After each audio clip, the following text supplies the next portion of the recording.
All right. Can you guys hear me okay? Because I didn't hear that audio that was supposed to play. I didn't hear the audio on the opening, but I can hear I you. can't hear you for some reason. That is strange. Let's see. The listeners can hear us, the watchers. Why can't I hear you guys? I didn't say anything yet, so. What is going on? Very interesting. They can hear us. I can't hear either of you, though. I can't hear you, Lauri or Christian. Lauri, can you hear me? I can hear you. Yeah, I can hear. I can hear Christian. What is going on? Bear with us a minute, people.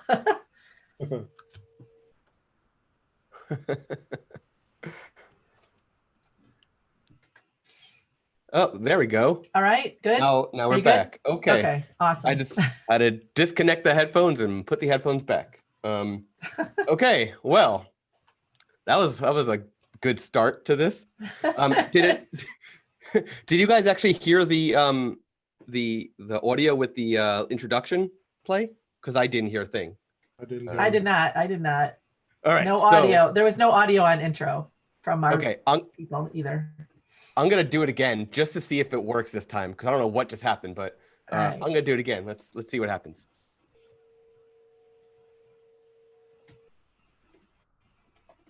Nope, no sound. No. It looks great. Well, it looks great. I guess we'll have to figure that one out. You can make the sound effect yourself. Yeah, man, and the audio is part of the fun of that. That thing. I know. Man. Yeah. Right. We'll have to figure it out. Figure it out. Okay, so welcome to the Photographer Show, where we talk to you, the everyday photographer in the photo focus community, about your love of photography and dig into some of the fun, nerdy stuff we all love about the art and craft of photography. My name is Scott Wyden Kivowitz, and I'm joined today by my co-host, Lauri Novak. Hi, Lauri. Hello. Hi. So, Lauri will be paying attention, close attention to the chat, the Q&A, the YouTube live chat and stuff like that. So if you ever want to have a question for either of us or for Christian, who we'll introduce in a second, then please feel free to do so. And I apologize if you hear my 2-year-old yelling in the background. He's upstairs and it's almost nap time. So today we're talking with Christian Meermann. So welcome to the Photographer Show, Christian. Guest number 1. Thank you for having me. Yeah, you're coming to us from Germany, if I recall correctly. Right. Correct? From Germany. And you're also in the woods right now. yeah. So thanks to Zoom. The Zoom works. Yeah. So can you tell us a little bit about yourself? Well, I'm a teacher in my day job. Thankfully, it's summer holidays at the moment, so I'm quite relaxed. This is basically why I can do this at all. And I've been taking pictures since 2007, seriously. That's when I bought my first serious camera. And, well, started like everybody else, made all kinds of stupid mistakes, like we all did in the beginning. And but I started to drift towards black and white photography over the years, more and more. And until 2016, I decided to go black and white completely and don't work in color anymore. And well, what do I shoot when I'm out there? Well, architectural landscapes, more and more abstract. The older I get, and I often go to zoos and shoot as in take pictures of animals. Beautiful. Yeah. And your all the animal work that you've been doing is I've been checking out your Flickr gallery. Really beautiful work. So I'm excited to dig into some of those, to share some of your work with everybody who's watching, either live or the replay later.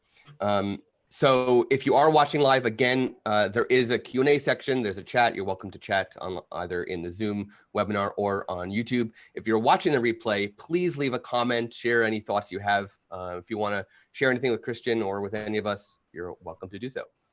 So let's dive into some of this. What was your absolute first camera? The very first camera was a point and shoot. It was a digital camera. I have never owned an analog camera, a film camera. So I started digital, and it was a point and shoot in 2004. And it was Nice. cheap, and it was slow.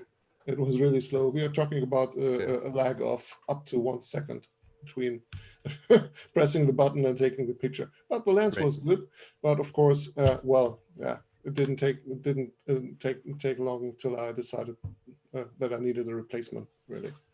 So, and after that, I bought another point and shoot, which was much faster. It was I don't remember anymore, some Olympus model. It was small and red, and it looked great, but well, it had horrible ISO performance. It was noisy as hell. And then in 2007, I bought my first DSLR, which was a Nikon D80. Nice. That was a great camera too. Yeah, it was, absolutely. So what motivates you to constantly go out there and to create images? What's the big motivation behind it? Well, the short answer would be the fun. It's just fun. You know, it's difficult to just say it in one sentence because it's not always the same reason. Sometimes I just want to go out and relax. You know, when I had a busy day, a hard day, or busy weeks, I don't care what I shoot. I just go out and shoot, and getting into the flow of shooting is a very relaxing experience.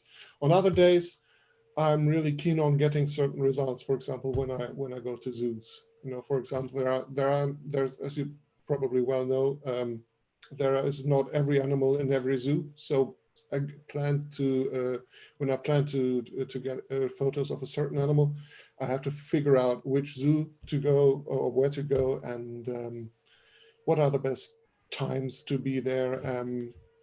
For example, when the animals are fed and things like that.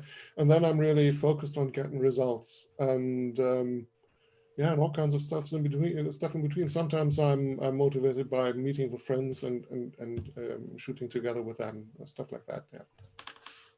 Yeah, the whole fun thing, the relaxing thing. I definitely find that photography for me, when I'm not doing work for clients, photography for me really is that Zen zone. It is the sort of the meditation zone, when I can do my own thing. So, right. Or it's therapy. It's therapy to get out and get away from everything else that's going on. You know. Yeah. And it definitely has developed into that thing. You know, nowadays when I'm out and shooting, I enjoy that things take time in applying the filters, figuring out the right exposure, stuff like that. And when I started out, I was just clicking, shooting, and everything was fast, you know. But today, I enjoy the slower process. It's much more zen-like. That's awesome. Yeah. What ways do you learn more about photography? What ways do you what forms of media or how do you go about learning more about photography? Well, there have been quite a few things since I started out. I started out with books, but I found out pretty quickly that much of the information I read there was either too complicated when I was a beginner, or outdated when I was more advanced. So I turned to the internet, web pages at first, blog posts, stuff like that. You know, they were good for learning, you know, the basic terms. What is an aperture? You know, what is an exposure time? What does ISO mean? You know, and then I started getting into communities, Flickr being the most important. You know, getting feedback. You know, it's not that there is much teaching going on there, but they are using certain terms there that I didn't know before I encountered them there. So I could look them up and learn a bit about, for example, composition, rule of thirds. That's what I grabbed from there. But you know, it doesn't go very deep there. So the next thing I did was I joined the Arcanum in 2014. Yeah, that's right. So I was an Arcanum student for quite a few years, and that was really a great experience because in a community of like-minded people with a mentor that is there to answer my specific questions and not the general questions that are answered on the web. That was great. Yeah. And when that thing ended, well, I looked at YouTube videos, but I don't do that anymore. Most of them are really only, are more adverts for certain camera gear. I think it's getting more and more of that on YouTube. So I found that not so interesting. And today it's basically, learning by doing, experimenting, trying things myself, really. Learning by doing is definitely one of the absolute best ways for something that's so intricate like photography.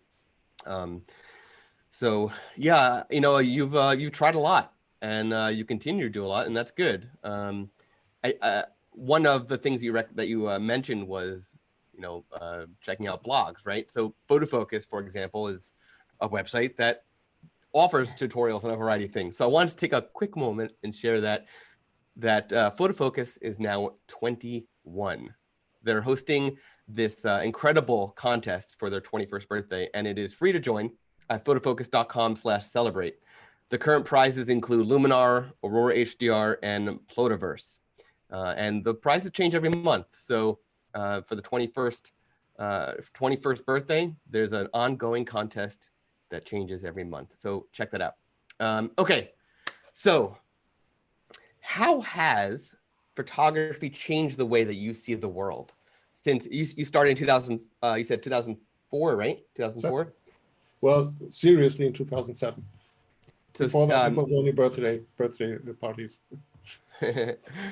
So since 2007, how has the world changed for you since really dedicating a lot of your life to photography? Well, it's a good question, really, and a tough one. But for me personally, I don't do that as a main job, so it doesn't have any business-related meanings for me. So what it really taught me was to appreciate the beauty of our surroundings, and to recognize that there is beauty in the most mundane, everyday items, things, situations, buildings. You just have to look at it the right way, or at the right time, in the right conditions. Right. And that's a simple thing to say, but for me at least, it was a difficult thing to learn, really. When I started out, I was more like, I have to go somewhere special today to take good pictures.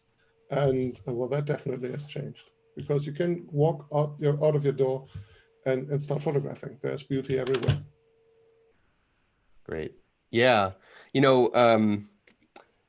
On the topic of animals and zoos and beauty and everything, one of my favorite photographs, and one that my daughter also like all the time comments on, which I actually have hanging on my wall right next to me, is of a gorilla's hands. And you look at the hands and you see all these chipped fingernails and stuff. And it was photographed at a zoo. I mean, I was never that close to a gorilla. I was actually photographing through glass and everything. And it's one of those things that you look at and you're like, "Oy," like you don't even want to look at your own nails when they're all chipped and dirty and stuff, but there's beauty in it. And photography is a way to admire, all of that beauty that normally you just, look right past or not even think about, like a gorilla's hands that are kind of gross looking. But so. I don't know do you want to do questions at the end, or do you want to have a question from somebody if you want to do it now for Christian? Sure. Yeah, let's dive into a question. Okay, Rebecca says, what are your methods used for black and white conversion? Also, what are your thoughts as you create each of your images? Viewed your images on your website and really enjoyed them. Okay, well, thank you.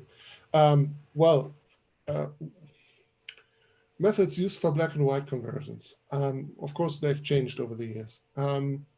One of my favorite methods or apps for doing that is Nick Silver Effects. It is, I don't know how old it is. Since it was last truly updated. There have been some updates recently, but they were not feature updates. So basically, this is an unchanged app since, I don't know, 2014, 6 years old, and it is still the very, very best app you can use for black and white conversions. So in my opinion, at least. With that being said, I still use that, especially for my animal portraiture. However, since last October, when I bought my new camera, a Nikon Z, I think in America you say Z6, things have changed because I don't know how they do it. I think it's by using some sort of profile. I can shoot with this camera in black and white. Well, I can do that with every camera, but usually when you do it, you get JPEGs into Lightroom. Okay, right. And with this Nikon Z6, you get DNGs that are still black and white. So I really shoot black and white and get my raw files into Lightroom, and they're still raw files with all the advantages that go with it. And since then, again, with the notable exception of my animal work, I only use Lightroom. I make the settings in camera to get close to the look that I want to get, and then I only use Lightroom because there are only minor changes necessary from that moment on. Just to dive into what he was just talking about with the black and white DNGs. This is how most modern mirrorless and DSLRs work. If you set your camera to RAW mode, to capture in RAW, and set your picture profile to monochrome or black and white, it will embed that picture profile into the RAW file so that both in the camera and then when Lightroom or Photoshop see it for the first time, it's going to view as black and white, but it actually is saving all the color detail. So you can always go back to color if you want to. So that's how that's working. You don't lose the color. It's just your first impression will be black and white, and could always remain black and white if you want it to be. So yeah, that's right. I love that. Yeah, that's right. From there, I only use brightness, lights, shadows, blacks, and some dodging and burning with the brush or the tools that Lightroom provides. That's how I do it nowadays. Awesome. Okay, so what I'm going to do next is we're going to get into 2 of your photos. Let me pop this up big and share screen.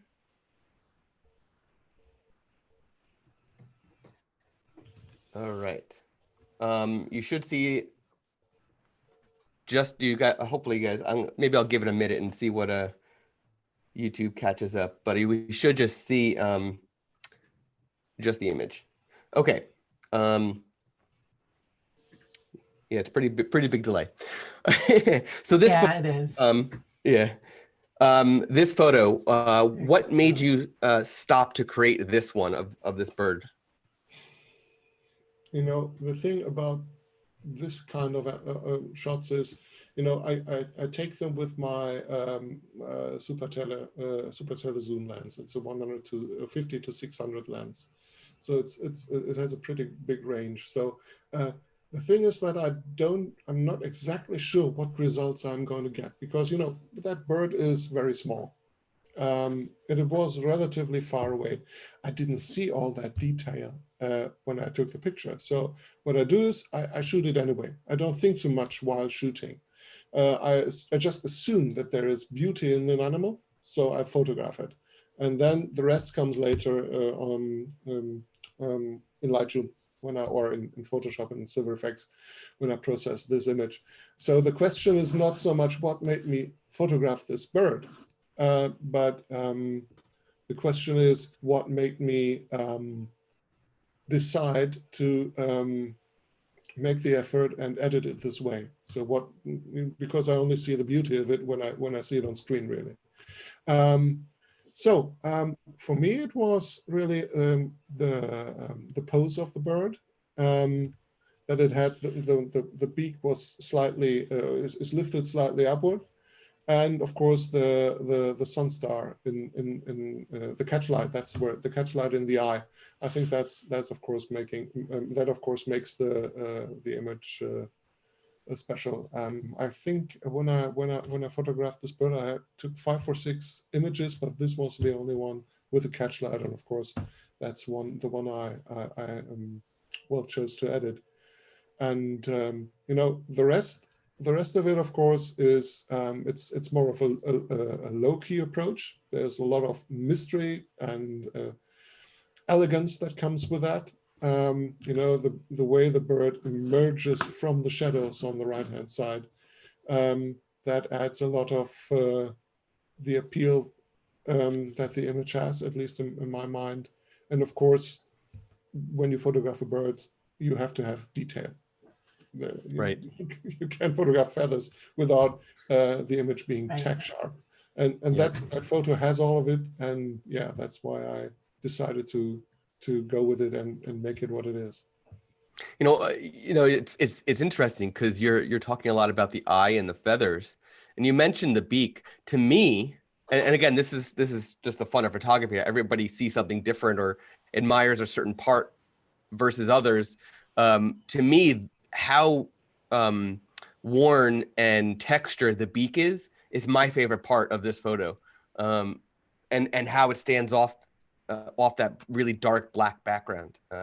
But overall, it's a beautiful image, of course. But that's what stands out to me. Lauri, what stands out to you the most of this image? The first thing that caught my eye was the catch light and the little star, because so many people would go back in and add that, right, in a shot like that. They probably Yep. wouldn't get it. And like he said, he took 5, 6 images, and this was the only one that had the catch light. And Yep. a lot of people would go and add that in, and he actually got it. And I love that. And I love the detail of the feathers that come back white from the beak to the face. Yeah, It's just beautiful. Yeah. So can you talk a little bit about the processing of this, the editing parts of this? I'm sure there's a lot of dodging and burning and but can you talk a little bit about that? Yeah, I can. You know, what you must know is that the background of this image originally was green, and the bird is blue and red. So it was pretty easy for me to, you know, blacken the background without getting, without painting or, you know, messing up with the bird's feathers. It was pretty easy to separate. So I think I might have, it's an older shot. I think I might have done it in Lightroom using the auto mask feature. You know, when the odds are that good, green background, blue and red foreground object, that works nicely.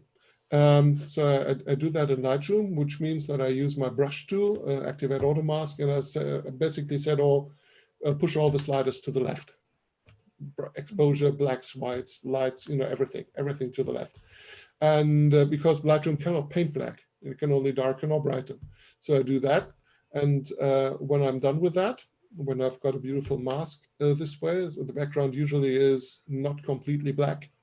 It's only much darker. If the mask is really, really good, then I duplicate that mask. So to further enhance the darkening effect up to the point that the background is really completely black. Then I usually hand it over to Photoshop, which I use as more or less the host application for Nick Silver effects. You know that how it works.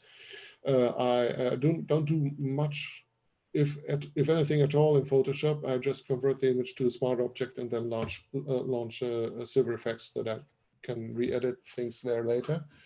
And on Silver effects, I usually use control points to enhance the detail.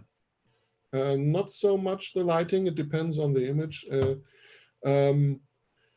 but to enhance the details. And the reason why I use Silver effects is that I have an easy way, the opportunity to separately control the structure for the various tonal ranges.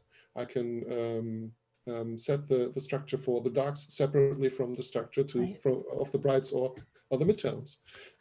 So that gives me enormous amount of flexibility. for example, it would not really help in the darker parts of the image if I only had one global structure slider.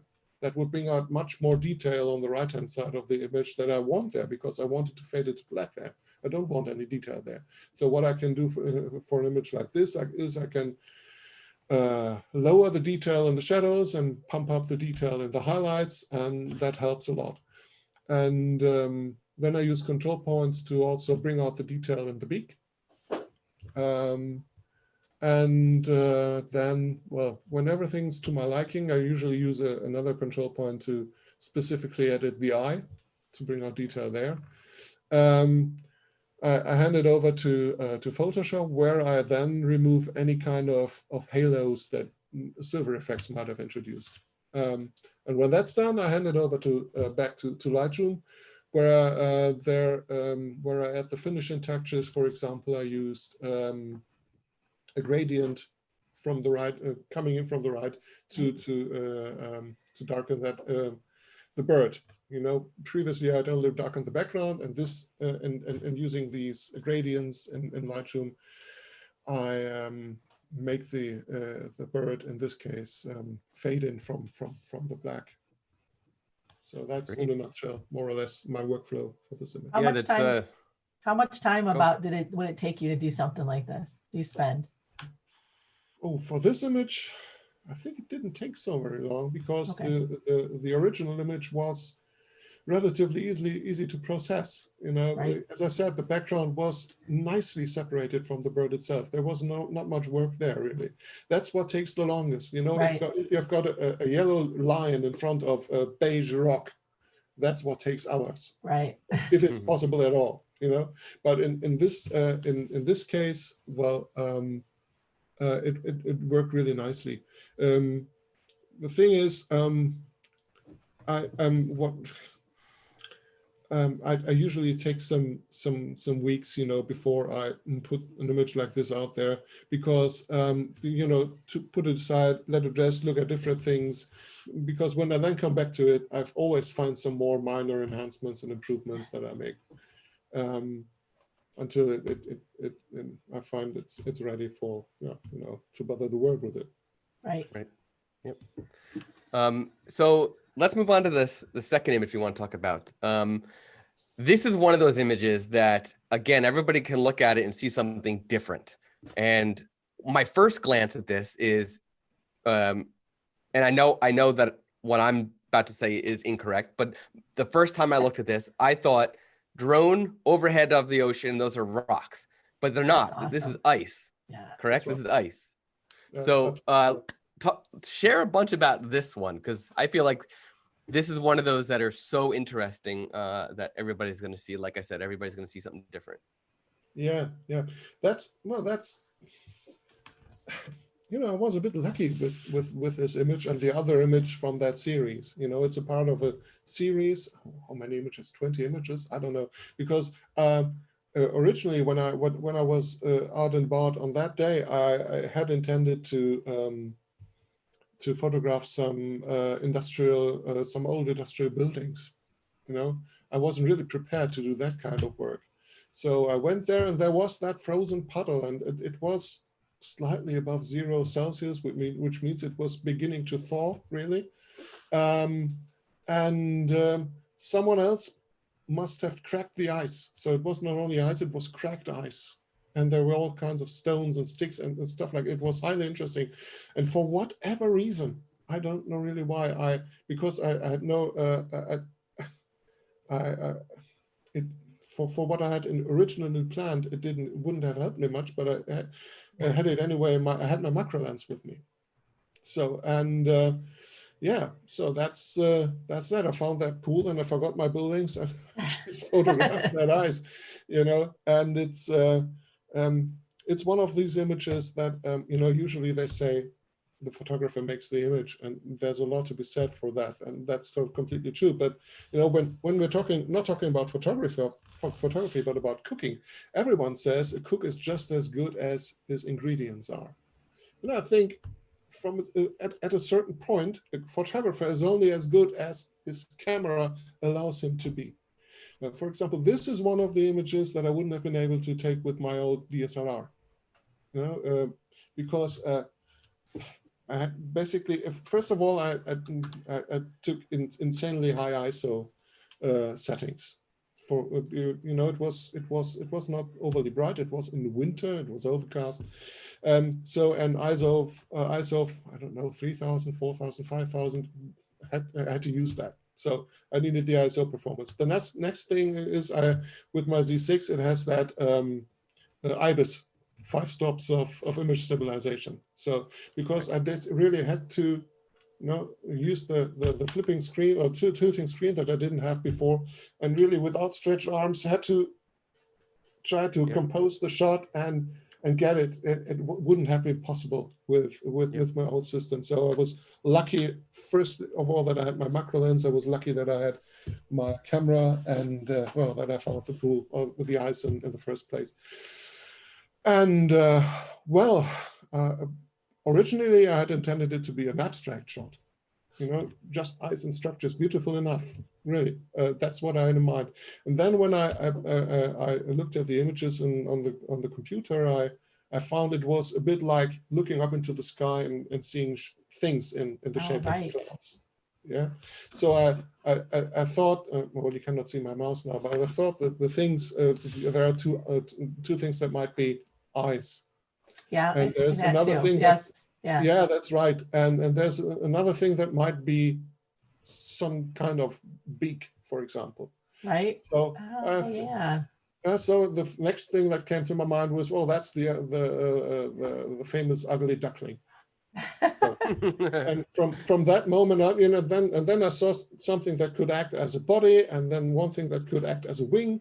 So and from that moment on, it was only dodging and burning, brightening the things that supported my idea, and darkening all the rest. That's awesome, and that's a great thing for people to think about. Like, just because of what you're shooting doesn't mean that's what the image has to be of, right? So you saw more than what was really there, and you took it there with your editing. Yeah, I love that. Just to and I'm going to stop screen sharing for a second, and to go back a little bit to what we were talking about before with the black and white in camera when you're on RAW, is when you have a mirrorless camera with an EVF, an electronic viewfinder. Another advantage, if you're going to use electronic viewfinder or if you're going to use your LCD, is that even in the viewfinder, you're going to see in black and white. So you were, you had your arms out and you had the screen flipped, and you're going to see in black and white on the screen, of course. But for those who aren't, doing that, and you have your camera up to your eye, you'll still see in black and white through the viewfinder, which is actually kind of trippy when you're used to a DSLR. So the world literally changes when you're looking through a viewfinder. So that's I was thinking about that when you were explaining it, and I wanted to bring that back to mind. Lauri, before we go into the last question, were there any other questions that any of the viewers? No, that was it. That was it. Okay. So one thing I would like to do is just do a quick shout out to, I saw that people were sharing where they were from. We had some people from Miami, Indonesia, Florida. We even had didn't we have Greece, South Africa, Greece, right? Missouri, Arizona. So really cool that everybody's joining us from all over the place. Thank you for everybody who's joining live. And again, this is going to be recorded. So anybody who is watching later, if you have a question or a comment you want to share, please do so. So the last question that we have for you, Christian, can you share a tip for photographers either about a technique that you absolutely love or some sort of equipment that you can't live without these days? Well, techniques that I absolutely love, I already mentioned. Yep. To black and white. That's the best thing you can do to every photograph. Well, most of them anyway. Well, what I absolutely love, I don't think that it is. I don't think it's a technique in the more narrow meaning or sense of the word. But what I often say is, well, shoot anyway. Well, very often you are in doubt, is this going to work? Yeah, people I think tend to overthink things. I've been shooting with a friend of mine once, and I've been there sitting on my tripod doing my thing, and he just, oh, that's not going to work. This is not going to be good. This is not going to work. That cannot be fixed later on. Well, I tried anyway, and I got some shots, and he didn't. I think it's important to remember that creativity, and that's what we are really. Everybody says we're artists. I prefer to say we are creatives. That creativity always has at its heart a playful character. You should really try to see it as a game, and do it for the fun of it. Of course, you can't do that if you're working professionally and trying to earn money from a client. That's a completely different thing, of course. But once you're out there for your own things, for your own work, try not to forget that you are out there having fun. Musicians, it's easy for musicians. It's natural for them to say, I play a song, I play my instrument. They play all the time. And I think we should remember that and play with our camera. Don't forget That's excellent. that. Excellent advice. Definitely. So this has been episode 1 of the Photographer Show. Yes, we had some hiccups and we got some things to figure out, but this is fun. And thank you, Christian, for being guest number 1 and test dummy number 1. Well, thank you again for having me. My pleasure, really, and my honor. Yeah. It's fun to get to know some of our photo focus readers. We see their images come across our screens in the groups that we have all the time, but to actually be able to sit down and meet them and have everybody else be able to meet you as well is kind of fun. Yeah, Yep, well, sure. it's a great idea to do that thing, So I am about to do the outro video, which will See if most we likely can hear not it. have most likely not have audio, but this is the outro video. Here Thank we you, go. Christian. Thanks. Thank you. Thank you. No sound. Next time. No sound. All right, we're gonna hit stop now then.